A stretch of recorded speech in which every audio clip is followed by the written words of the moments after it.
चिकित्सा शिक्षा मंत्री विश्वास सारंग का बयान सामने आया, जिसमें उन्होंने कोरोना पर जानकारी देने समेत कई अहम मुद्दों पर जानकारी दी। उन्होंने कहा कि प्रदेश में पिछले 24 घंटों में कोरोना के 3,639 नए केस दर्ज हुए हैं। प्रदेश में एक्टिव केसों की संख्या 14,413 हो गई है।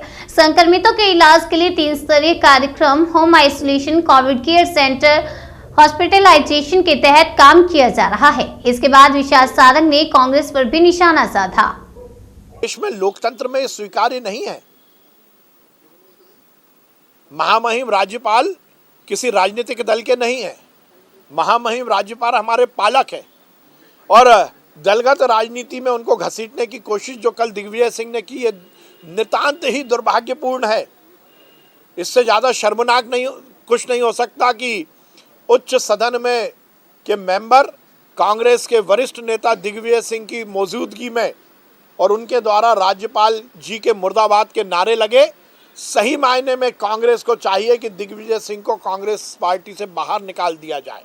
और मैं तो इस पूरे वीडियो को लेकर जिस प्रकार से दिग्विजय सिंह जी ने लोकतंत्र का और संवैधानिक परंपराओं का मजाक उड़ाया है, मैं राज्यसभा के सभापति, इस देश के उपराष्ट्रपति जी को शिकायत करने वाला हूं वीडियो के साथ, क्योंकि महामहिम जी के लिए मुर्दाबाद के नारे ये निश्चित रूप से गैर कानूनी है, गैर संवैधानिक है। सर, अभी तक क्या ऑफलाइन लगाया जा रहा है? सर, इसी में करना चाहूंगी सर, 250 से ज्यादा बच्चे पिछले 10 दिन में पॉजिटिव आए। देखिए, हम विचार कर रहे हैं कि स्कूल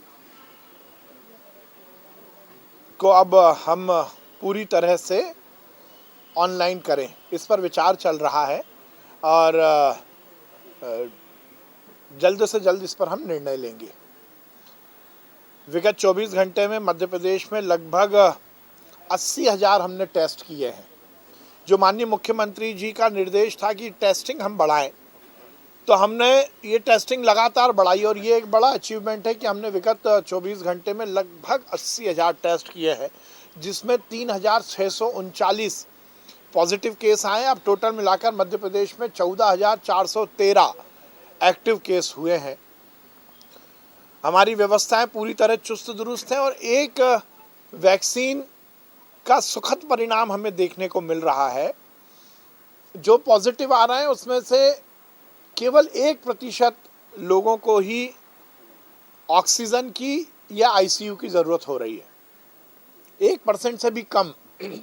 टोटल मिलाकर तो 5% लोग हॉस्पिटल में हैं, परंतु वो जो 5% लोग हैं वो केवल प्रिकॉशन के तौर पर है। उनकी तबीयत ऐसी नहीं है कि हॉस्पिटल की ज़रूरत हो। ये एक सुखद बात है, पर हमने 3 स्तर पर इसकी पूरी तैयारी की है। जैसा हमने पहले बताया था कि हमने पूरी व्यवस्था को चुस्त दुरुस्त करने के लिए टेस्ट बढ़ाए हैं। 80,000 तक हम टेस्ट कर रहे हैं। कॉन्टैक्ट ट्रेसिंग हम बढ़ा रहे हैं। वैक्सीनेशन पर हमने विशेष ध्यान दिया है। 95-96% से ज़्यादा हम डोज लगा चुके हैं। प्रिकॉशन डोज हम बहुत तेज़ी से लगा रहे हैं।